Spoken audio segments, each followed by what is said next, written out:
berpegang teguh. Ya, nggak berubah-ubah, nggak minggrang-minggring, nggak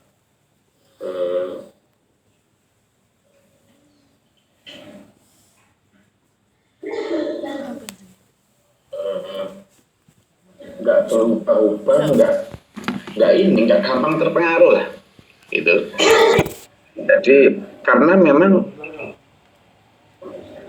memang sejak awal itu sudah memilih agama Allah sebagai guideline, memilih agama Allah sebagai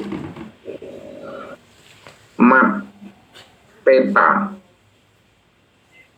Sehingga ketika ada peta-peta lain, ada jalan-jalan lain, itu enggak kok kemudian gampang gampang terayu, gampang pindah haluan, enggak gitu. Nah, ini ciri orang beriman itu komitmen dan konsisten, punya satu dignity, dia itu punya satu pemahaman yang kokoh tentang apa yang sedang dipedomani, nggak gampang terayu. Makanya tidak saja tidak gampang terayu oleh gemerlap dunia, tapi juga tidak gampang terayu oleh paham-paham lain. Nah, itu jadi orang beriman. Jadi fa'amal ladzina amanu billahi wa atasamu bihi. Adapun orang-orang yang beriman kepada Allah dan berpegang teguh pada agamanya, itu yang kemudian dijanjikan oleh Allah. Kenapa kok dijanjikan oleh Allah akan dimasukkan ke dalam rahmatnya dan diberi karunia-Nya? Karena gini, orang yang berpegang teguh pada tali agama Allah itu berat, tidak enak. Orang yang berpegang teguh pada agama Allah itu biasanya tidak sesuai, tidak sejalan dengan mayoritas masyarakat, gitu loh. Sehingga capek, letih, penuh pengorbanan, berdarah-darah lah istilahnya gitu. Wah, jika kemudian Allah memberikan satu harapan, satu reward, penghargaan bahwa nggak apa-apa jika untuk berpegang teguh pada agama Allah itu kamu harus berkorban, dicaci atau tidak disukai, didiskriminasi, dijauhi, dibenci, nggak apa-apa, bersabarlah, karena sayudakhiluhum, kamu akan dimasukkan oleh Allah fi rahmatin, ke dalam rahmatnya, minul fawadlin, dan diberi karunia-Nya. Dan yang ketika itu di akhirat. Di dunia wa yahdihim ilaihi siratal mustaqimah, kamu akan dibimbing menujunya. Dibimbing menujunya. Semua orang ini akan Allah saatnya nanti, tapi menghadap Allah di mana? Menghadap Allah di mana? Ada orang yang menghadap Allah tapi yang di tempat itu neraka. Ada orang yang menghadap Allah tapi yang ditempati kampung surga. Nah, sampean akan dibimbing ilaihi siratal mustaqimah, jalan yang menuju ke ridho dan ke murkanya. Ada dua jalan kita ini, di depan ini ada dua jalan. Dua jalan yang kita bebas memilih, fadaina najdan. Diberi dua jalan kita itu. Nah, Allah juga memberikan dua jalan, di mana dua jalan itu punya dua pilihan, imma syakiron, imma kafuran. Satu jalan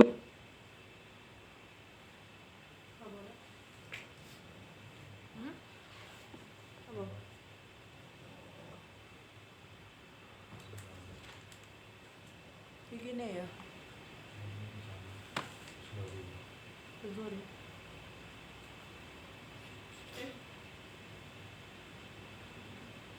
Iki ayat piro, Pak? Iya terakhir iki piro? 17. Jalan ini adalah jalan yang yang kita bebas memilih. Jadi nanti ketika manusia pada akhirnya akan masuk ke kampung neraka atau kampung surga, jangan menyalahkan Allah ya gitu. Jangan menyalahkan Allah. Kenapa ya? Karena sesungguhnya apa yang kamu tempatin di akhirat itu ya pilihan kamu sendiri. Pilihan kamu sendiri. Nah, pilihan inilah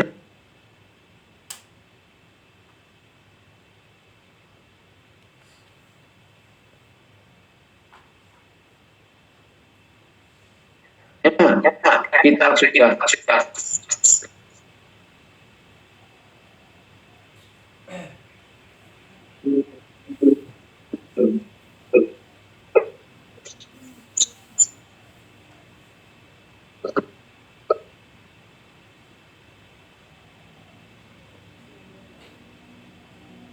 Enggak, terus glorinya.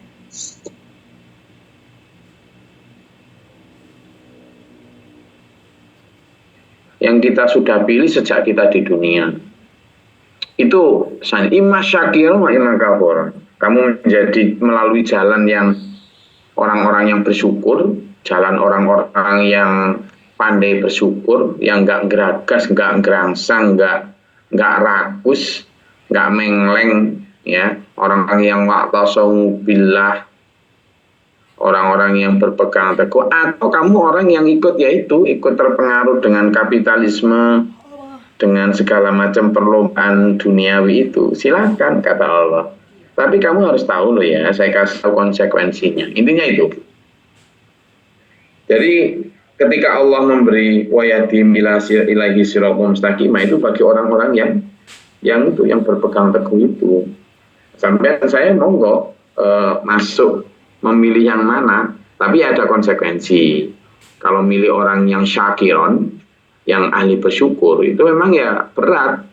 Kenapa? Karena ya kita berhadapan dengan segala iming-iming ini, tapi diajak untuk beriman, diajak untuk mutmainnal qulub, gitu kan?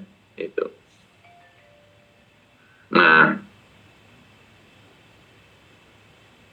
kalimat kita diajak untuk dua jalan itu ada di dua ayat ya. Pertama di ayat 3 surat Al-Insan, coba dibaca. Surat Al-Insan ayat 3. Surat Al-Insan ayat 3. Al-Insan.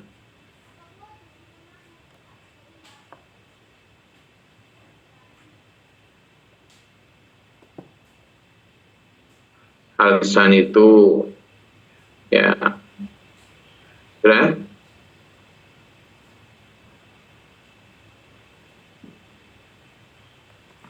Insan ketemu? 40.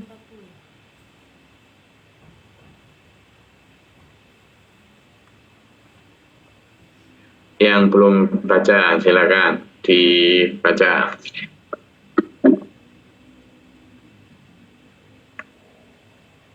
Oh ya, izin guys. Pak Yayan silakan.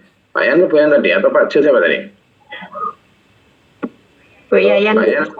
Oh ya silakan Bu Mila. A'udzubillahi minasyaitonirrajim. Bismillahirrahmanirrahim. Sungguh kami telah menunjukkan kepadanya jalan yang lurus. Ada yang bersyukur dan ada pula yang kufur. Shadaqallahul adzim. Kami telah memberikan kamu jalan, gitu kan, menunjuki dua, tapi ada itu pakai dua jalan tadi itu. Ada yang imma syakiron wa imma kafur. Ada yang jalan orang-orang yang bersyukur, tapi ada jalan orang-orang yang tidak mau bersyukur. Dikasih berapapun sama Allah kurang terus. Nah, tapi ada orang-orang yang dikasih berapapun merasa selalu cukup. Kira-kira hidupnya yang lebih tenang yang mana? Yang lebih tenang mana? Yang bersyukur, Gus. Tapi Pak Jo, untuk seperti itu kan nggak gampang. Karena kemudian dalam performan lahir, appearance lahir, penampakan lahir, orang yang gampang bersyukur itu susah kok. Syukur itu susah. Gitu loh. Apalagi sekarang seminar-seminar itu kan ajak kita untuk mencapai sukses, meraih sukses. Sukses itu arahnya itu tidak bersyukur. Sukses itu arahnya itu nambah terus. Nah, coba dibuka lagi dalam surat Al-Balad. Dalam surat Al-Balad. Al-Balad ayat 10. Al-Balad ayat 10. Ya. Kalau yang dibaca tadi Al-Insan, sekarang Al-Balad, ya. A'udzubillahi minasyaitonirrajim. Bismillahirrahmanirrahim. Dan kami telah menunjukkan kepadanya dua jalan, kebajikan dan kejahatan. Sadaqallahu Lanjut, lanjut. Tetapi dia tidak menempuh jalan yang mendaki dan sukar. Nah, ada jalan, jangan dimatiin dulu mikrofonnya. Ada dua jalan. Jalan yang gampang, mudah, sesuai nafsu, tapi itu nanti menuju murkaku, Allah. Ada jalan yang kedua, jalan yang sulit, mendaki, nggak sesuai nafsu, tapi menuju ridhoku. Tapi kebanyakan manusia, kan Pak Jo tadi, tetapi banyak orang tidak mau jalan yang mendaki lagi sulit itu. Lanjut aja. Dan tahukah kamu apakah jalan yang mendaki dan sukar itu? Yaitu melepaskan perbudakan hamba sahaya, atau memberi makan pada hari terjadi kelaparan kepada anak yatim yang ada hubungan kerabat, atau orang miskin yang sangat fakir. Sampai 16. Nah, jadi jalan yang mendaki itu intinya jalan yang berkorban untuk orang lain. Menjadi orang-orang yang bersyukur itu kan kemudian ketika dia merasa cukup untuk dirinya, seperti dalam surat Al-Insan yang dibaca Puyan tadi. Bagaimana bisa bersyukur? Ya, dia merasa cukup untuk dirinya. Sehingga ketika ada kelebihan rezeki yang diberikan Allah, dia tidak lagi kemudian berpikir untuk menambah apa yang dia inginkan, tetapi kemudian berpikir berbagi. Tapi itu berat, mendaki lagi sulit. Falak tahamal apa? Nah, kita lihat sekarang, ada lagi dua jalan. Yang jalan itu ya sangat bertentangan begitu. Coba dibuka di surat An-Nazi'at. Di surat An-Nazi'at, ya, ayat 36, 37, 38, 39. An-Nazi'at. Ya, An-Nazi'at. Biar kita tahu ya, Siratal Mustaqim itu seperti apa sih, gitu loh. Jadi nggak hanya tentang jalan lurus, tapi Siratal Mustaqim itu dalam real kehidupan seperti apa. Mulai tadi saya ajak sampean untuk bicara surat Al-Insan, kemudian surat Al-Balad. Sekarang coba kita lihat perbedaan Siratal Mustaqim dan Siratal Syaitonin itu. Ini kan? Di surat An-Nazi'at, sudah ketemu? Udah Gus. Silakan. Ayat 3, berapa Gus tadi? 36. Oh, 36. Ya. Bismillah, a'udzubillahi minasyaitonirrajim. Bismillahirrahmanirrahim. Dan neraka diperlihatkan dengan jelas kepada setiap orang yang melihat. Maka, adapun orang yang melampaui batas, itu nomor 37. Terus sampai berapa tadi Gus? 38 dan lebih mengutamakan kehidupan dunia. Maka sungguh nerakalah tempat tinggalnya. Oke, ya sebentar, berhenti di situ dulu Bu Rahman. Jadi ada satu jalan di mana jalan itu ke neraka. Siapa jalan ke neraka? Yaitu orang yang melampaui batas. Siapa yang melampaui batas? Ayat 38, orang yang lebih mengutamakan kehidupan dunia. Orang yang lebih mengutamakan kehidupan dunia. Maka fa'innal jahimah yal ma'wa, neraka jahimlah tempatnya. Jadi jalan yang lebih mengutamakan dunia itu jalan yang menuju neraka jahim. Wa atharul hayatad dunya fa'innal jahimah yal ma'wa. Ada jalan yang bukan begitu. Selanjutnya coba ayat yang ke-40. Gantian, Pak Sinta siapa? Yang sudah ketemu juga, yang belum baca. Izin Gus.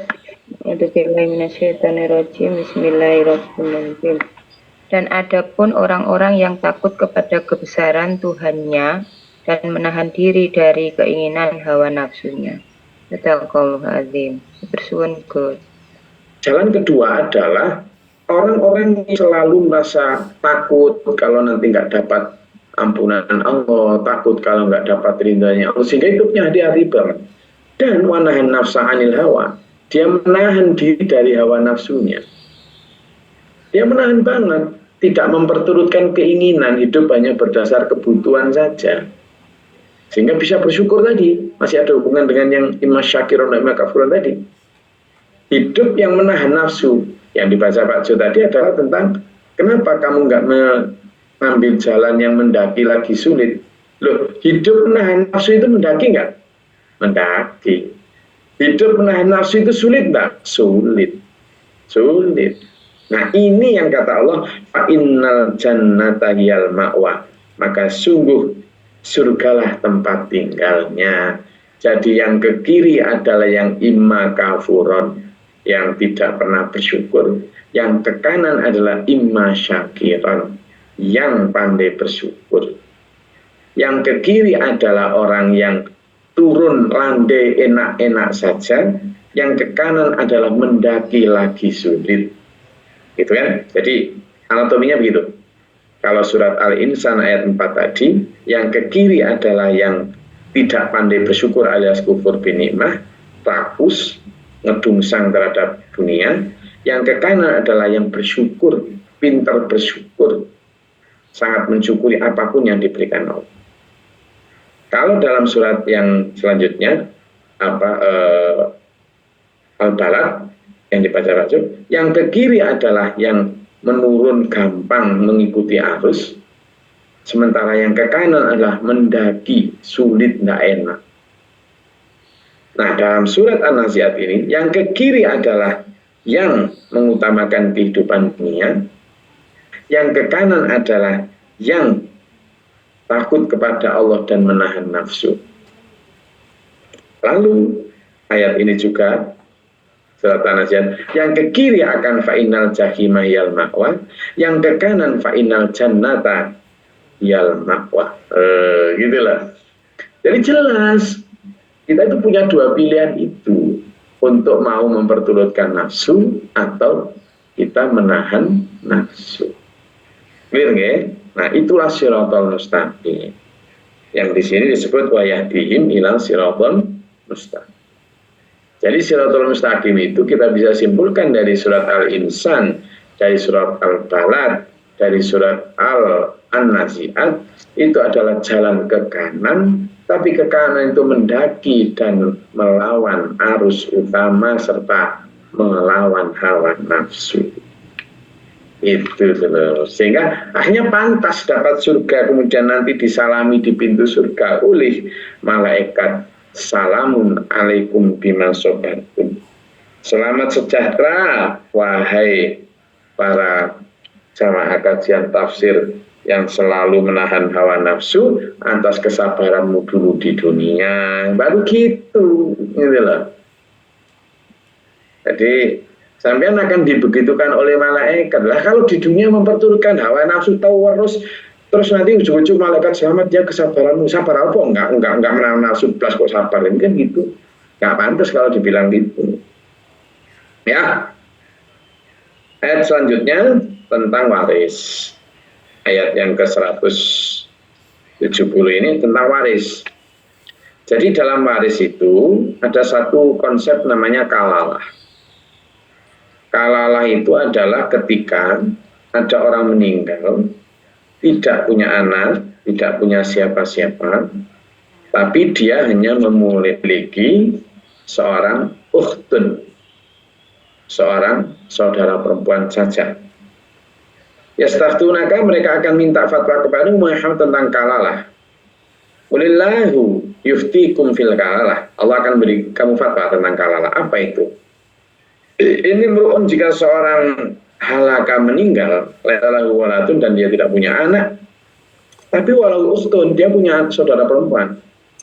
Maka jika dia hanya seorang saudara perempuan, falhanis mataroka, maka seorang saudara perempuan ini mendapat separuh dari harta.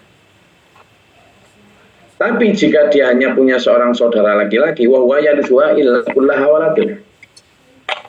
Tapi jika yang meninggal ini tidak punya saudara perempuan, tapi punya saudara laki-laki, maka saudara perempuan ini, saudara laki-laki ini mewarisi seluruh harta saudaranya tadi, kalau tidak punya anak. Ya. Tapi fa'ingkana senata ini, ya, jika punya saudara perempuan tapi bukan hanya satu tapi dua atau lebih, maka falahuna sulusani mimma taraka, bagi dua saudara perempuan itu 2/3 dari harta yang ditinggalkan.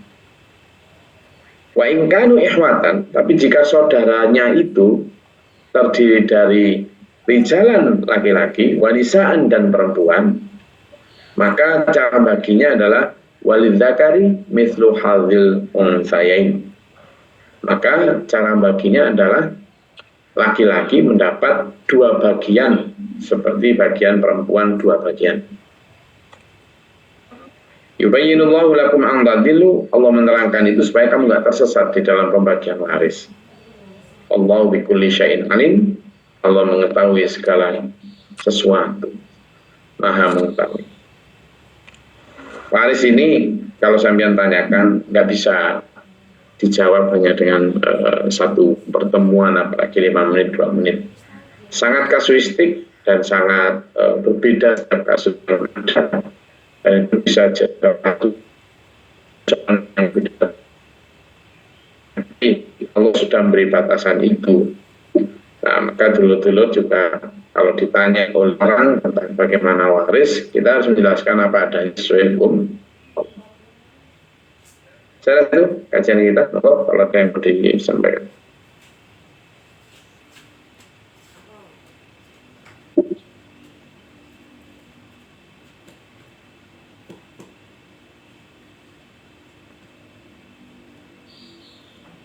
Ada?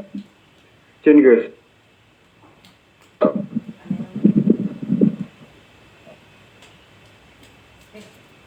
Silakan. Ini tentang itu Gus. Warisan Gus. Ada janda tidak mempunyai anak, tidak mempunyai saudara, kemudian dia dirawat oleh kerabatnya. Kemudian si janda ini meninggal, apakah yang merawat tadi boleh mewarisi hartanya Gus? Atur suwun. Siapa?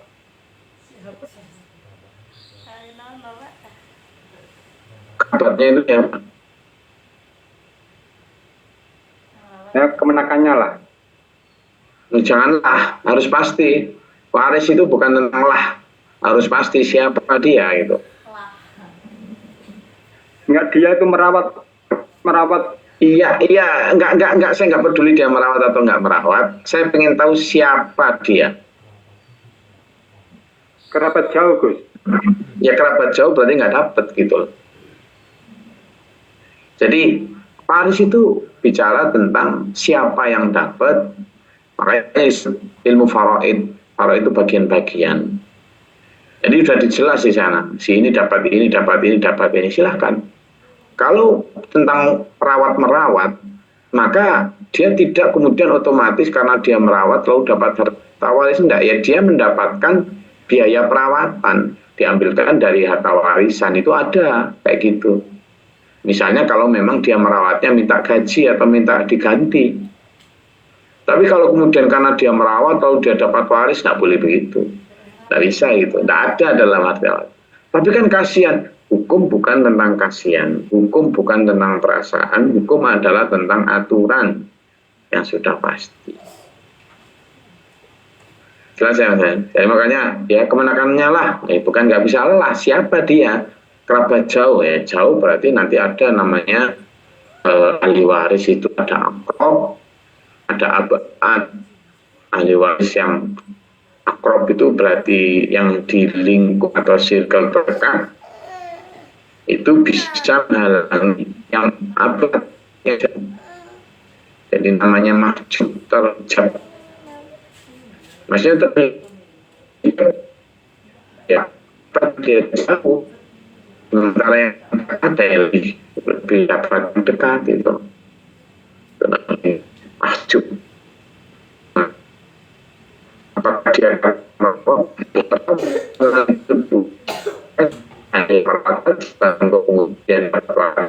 sekian enggak. Kalau memang merawatnya dulu ke minta atau minta ke dia.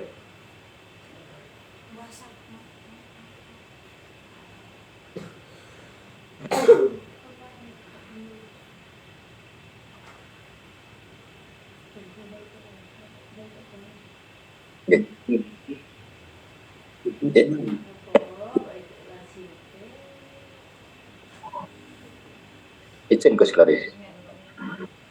Silakan. Satu keluarga ini mempunyai 3 orang anak, 2 laki, 1 perempuan. Meninggalkan 2 laki, 1 perempuan. Meninggalkan warisan rumah dan tanah pekarangan yang ditempatin. Nah, yang paling tua punya usul dan selama ini memang dalam tanda petik agak berkuasa.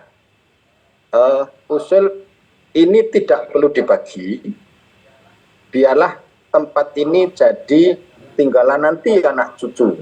Artinya pakai pertemuan keluarga terus gitu, tidak dibagi. Nah, kebijakan ini sesuai dengan syariat maupun boten, dan kita kalau melihat itu harus bagaimana? Matur suwun.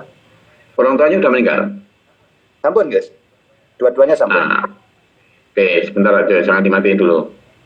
Ketika orang tuanya meninggal, hukum itu tidak untuk dikompromikan. Bagi aja dulu sesuai dengan syariat Islam. Bagi, sehingga tiap masing-masing ahli waris itu mengetahui bagiannya. Oh, saya dapat sekian, dapat sekian, dapat sekian. Jika setelah dibagi, artinya kita mentaati aturan Allah, kemudian musyawarah lagi, gimana kalau gini? Gini itu maksudnya ya, ini kita kumpulkan lagi aja untuk biar rumah ini. Ya sudah, itu nggak apa-apa jika memang telah dibagi. Artinya berarti semua pakat setelah dibagi. Nggak boleh ngomong nggak usah dibagi, itu nggak bisa. Karena hukum tetap harus dijalankan dulu, baru setelah itu silakan. Karena itu sudah dibagi, silakan yang ada tidak sepakat, ada yang sepakat. Sama misalnya, ada satu kasus, sama dibentuk, ada keluarga, beberapa orang anak yang sepakat untuk diwakafkan. Tapi ada 1-2 yang tidak sepakat untuk diwakafkan. Nah, ya sudah dibagi aja dulu. Lalu kemudian si yang tidak sepakat ini kan tahu bagiannya berapa. Kalau memang mau tetap dilanjut diwakaf, ya berarti yang punya usul untuk diwakafkan itu silakan bayari ke yang tidak mau diwakafkan tadi. Demikian pula kalau kesepakatannya itu nanti untuk nanti kita untuk anak cucu, ya florkan aja dulu. Kali aja ada yang kemudian setelah bagiannya tidak setuju dijadikan untuk begitu. Maka yang punya usul itu bayari, selesai. Sehingga tetap orang punya bagiannya masing-masing. Nah, terkait siapa yang berkuasa, ya memang kadang saudara tua itu, nah gitu. Tapi tetap harus dibagi dulu sesuai hukum Islam. Siap. Siap, Gus. Matur suwun. Saya ini bukan ahli waris, tapi saya ahli hukum waris. Karena kalau saya dibilang ahli waris, saya nggak dapat warisan apapun. Tapi ahli hukum waris. Nah iya, ya. Bukan ahli waris. Apa Pak ya? Ya, saya alpat dulu nih, Gus.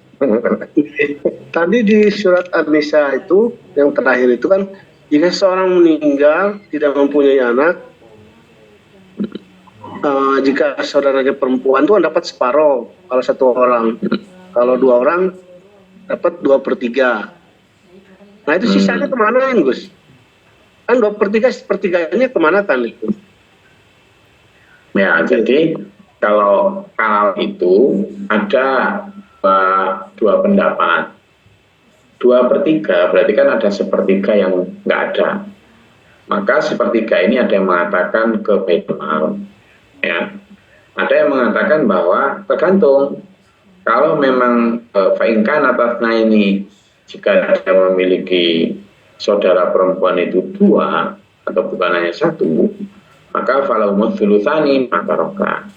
2 orang itu mendapatkan 2/3 dari harta itu, maka yang sepertiga itu diberikan keluarga abad atau keluarga yang jauh, keluarga kerabat yang jauh, dicarikan yang mana yang jauh, pokoknya tetap yang keluarganya, entah orang dari bibi atau kalau istilah Jawa itu ada minduan, mentiga dan sebagainya gitu ya. Misanan dari misanan yang tetap ada root, satu akar dari nenek siapa, kakek siapa, pokoknya dia yang paling jauh masih dicari. Ada yang berpendapat begitu. Dan memang satu di antara topik di dalam ilmu faraid atau ilmu mawaris yang paling rumit itu adalah tentang kalalah. Tentang kalalah ini. Sehingga dia dipisahkan sendiri dari pembahasan hukum waris yang di awal-awal ayat itu.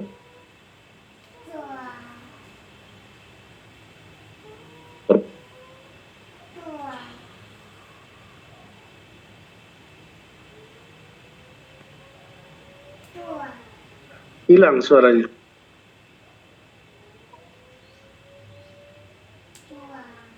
Sabar.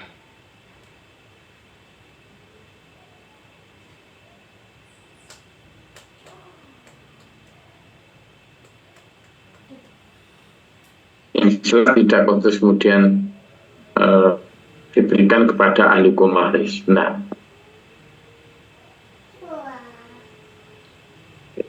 gitu aja. Tidak diberikan kepada ahli hukum waris. Mungkin diberikan juga kepada yang nanya tentang hukum waris, itu boleh juga. Oh, yang nanya, yang jawab, Pak. Oh, yang pinter yang jawab, yang dapat yang nanya itu loh. Oke, saya berada di pesantren Tebu Ireng sejak kemarin, tadi malam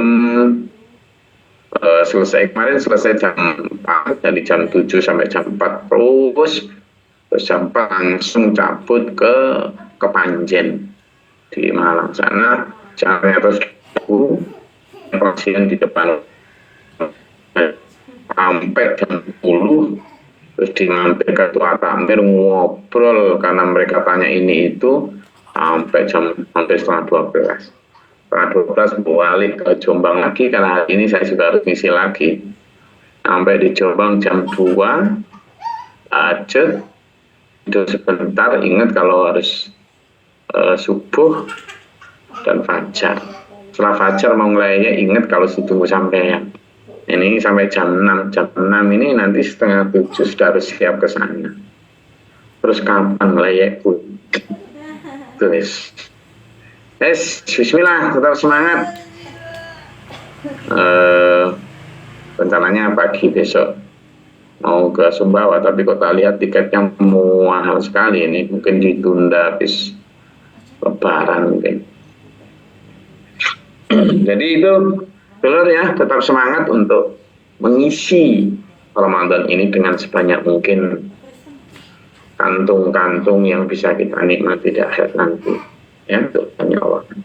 Semoga merahmati kita,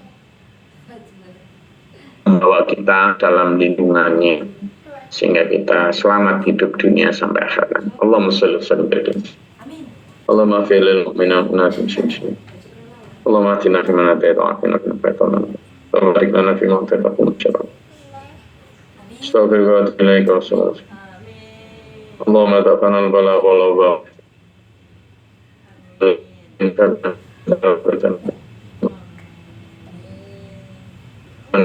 أنا ما شئت ربنا لا تقطع ربنا أنت مسلمين القوم بأنه تنشئ الأخبار اللهم أنت اللهم أنزل عليك مكان بدأت ولا العالم يشبه وتأذن عظم الشيطان الشديد أعوذ بالله من البلاء والشعاص اللهم نزل قلبك بالقرآن وبقلبنا سبحان ربك رب العزة عما يصفون وسلام على المرسلين الحمد لله رب العالمين والسلام عليكم ورحمة الله وبركاته. Waalaikumsalam warahmatullahi wabarakatuh. وارحمنا بالقرآن واجعله لنا إماما ونورا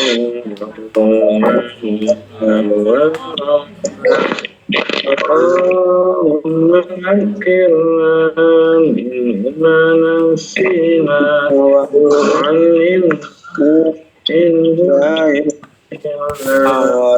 وارزقنا